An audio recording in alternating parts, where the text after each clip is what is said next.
خانوت تبعك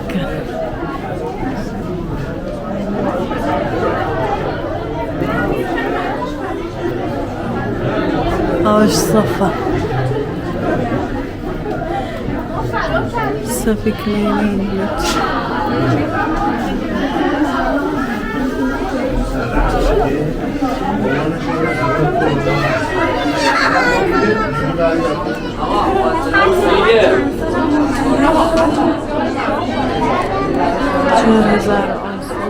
متر سلبي أسوار أثرية أسوار جزمية صورة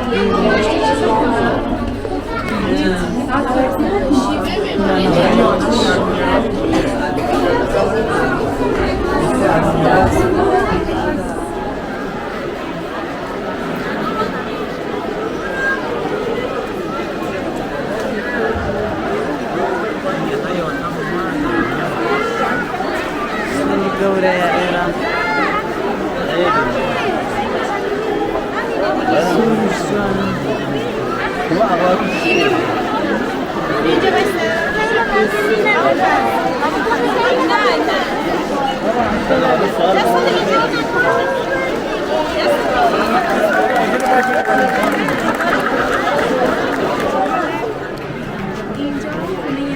جعفر طباطبایی نطنزی تاجر بزرگ و معروف به فرش دستگاه هستش که فرشاشون به چین، هند و روسیه صادر شده.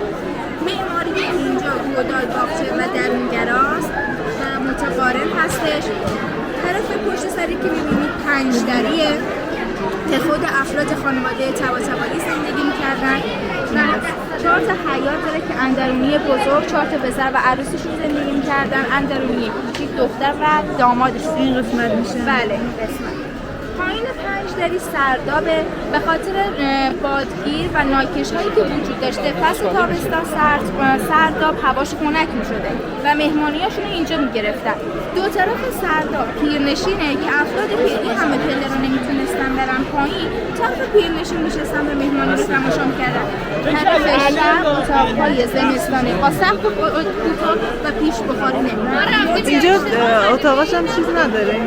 بادگیر و نه دیگه 3 تا بادگیر داشته که یه بادگیرشون برای پنجدری هستش.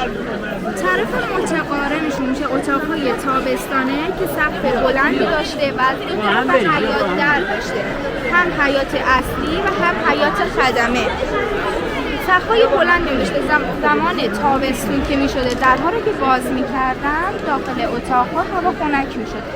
طرف مقابل شاهنشین و تالار آینه هستش که با معماری و آینه کاری‌های زیبایی تزیین شده. اون طرف مخصوص مهمان‌های آقای طباطبایی بوده. بعد بالای ایوان شاهنشین که وای میسته سقف رو ببینید یک فرش رو دادن تعظیم کردن و طراحی کردن که نماد فرش ترنج و لچک دستگاه بود. همون فرش طبقه ایوان پهن شده. چون اینجا منطقه کویری هستش، آدم‌های افراد اون زمان خیلی دوست داشتن شب‌ها ستاره رو تماشا کنن. زمانی که آسمون ابری بوده ستاره ها پنهان بودن، میشن داخل ایوان روشن میکردن، نور انعکاسش هم به سقف ایوان میخورده که ستاره و شخص بزرگ داشته.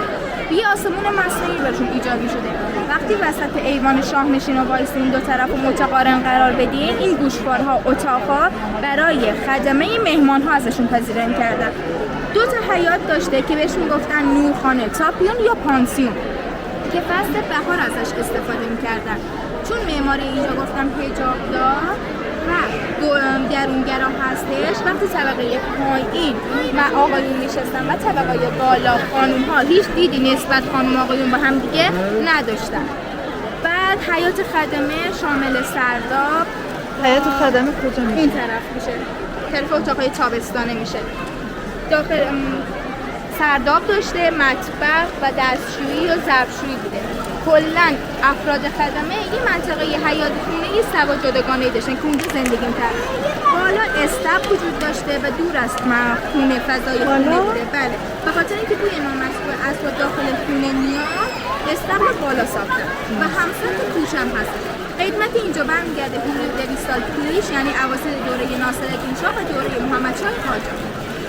من اینکه بگم چهار طرف این خونه رو دیواراشو مشاهده بکنید نمادی از فرش‌ها رو طراحی کردن چون آقای طباطبایی تاجر فرش بودن و کاتالوگی نبوده برای تبلیغاتشون این دیوارها تبلیغات کارشون بوده. خیلی جالب بود. دست در نکنه عزیزم. ممنونم. مرسی. حالا بسیم قسمت شهرنشین.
یه لحظه مسخره ایه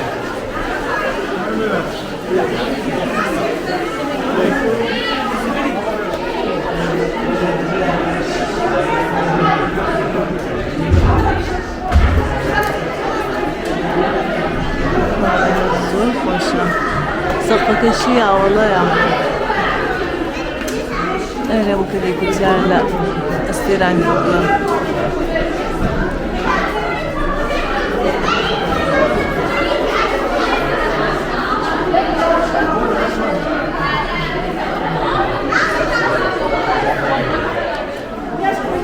Herhalde şu ekran bu.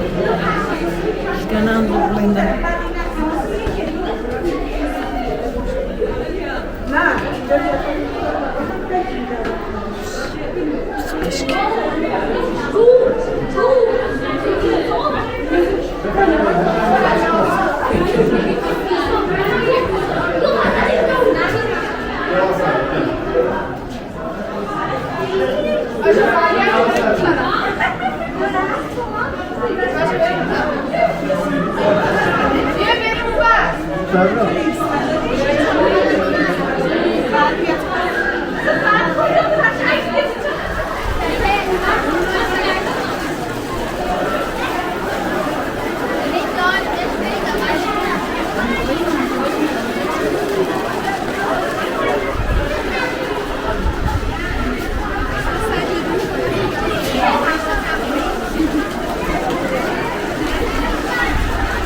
Hoje tive sistane kanat شومینه کردم ولی او قسمتی کارک او دیو گورکه سقفه که اشتیا تاس ایناتیه یعنی گت بوری کراوه دیو که ایندی کوانی دیو چکن کنوانی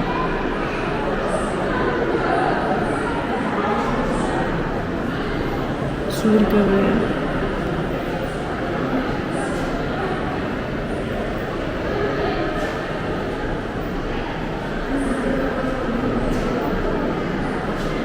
Hoje maquita quente.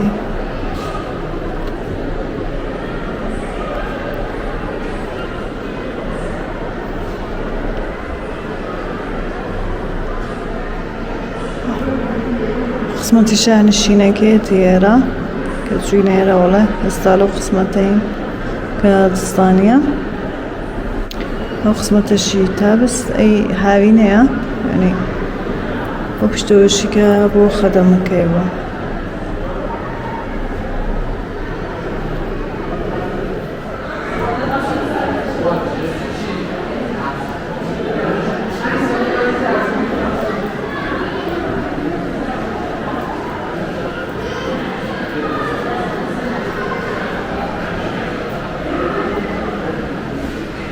خصنتي ولي صاحب اشتكي صاحب خوش خصمكي جر زمینکی تی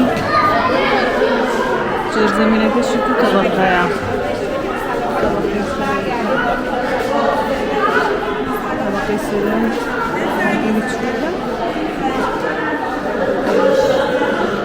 طبقه خواره براستی فکر خوشه جر زمینکانی زور فکر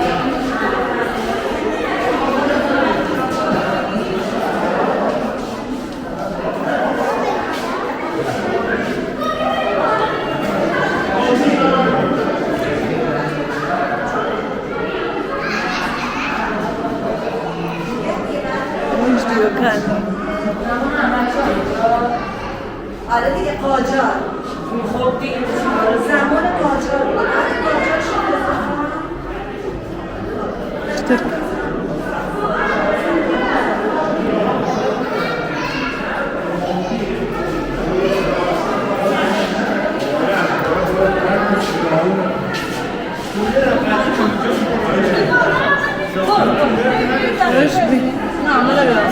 خیلی بعد گیرم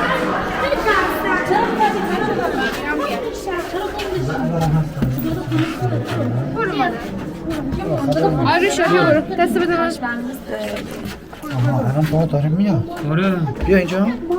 باد داره میاد. تو تونلی لیندم ولی زور خوشه بایده از دو طرف فقط نه لسر اجرا آتا توردنا كل سقفة كان لو خياغانا شراهر هكتوني لي كنا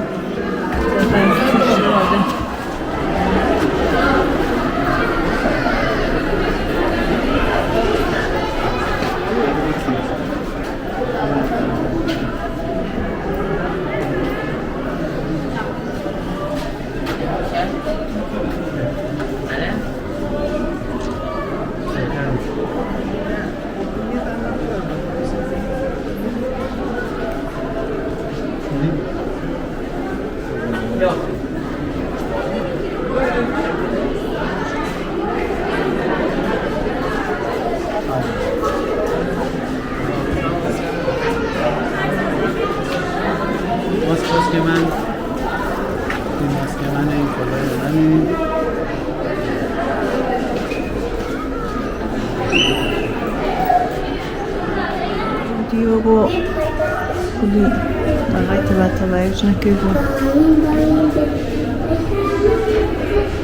Barasta. Push audios.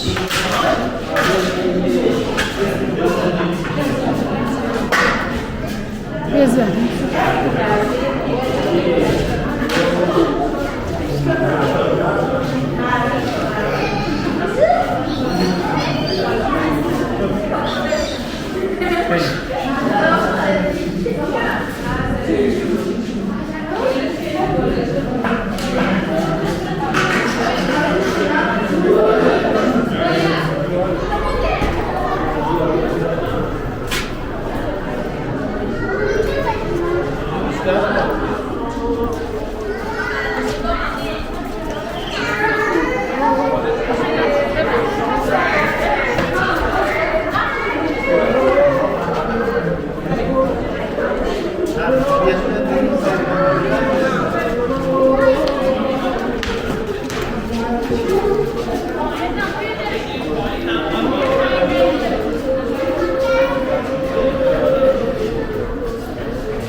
براستی و دیوان خوش بود و همون قسمت کنده پنجره هیا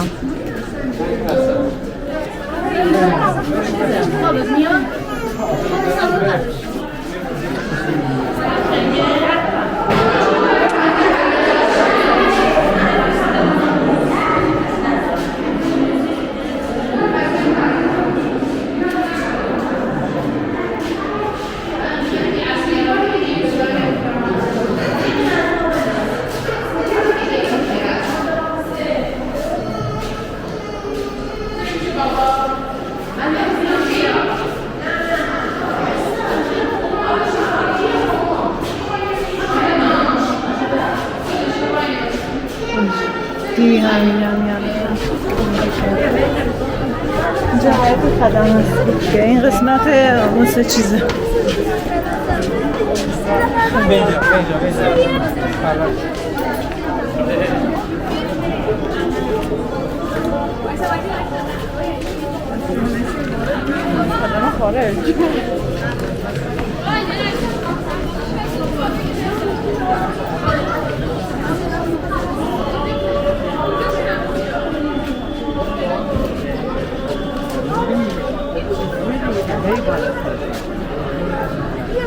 آریا تو هم بیا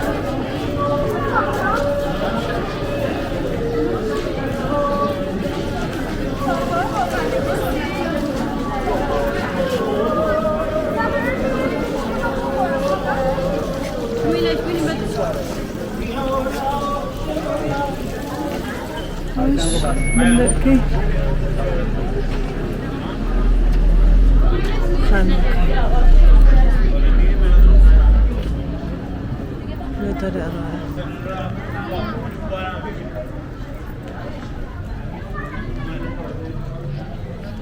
بعد كده كان بعض الزرقاء تعال السريع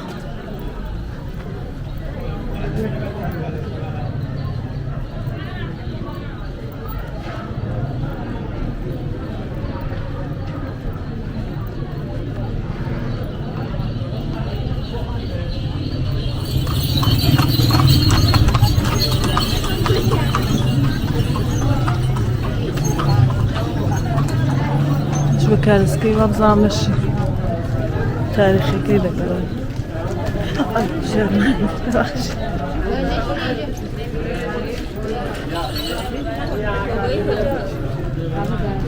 سری که تو چک کنه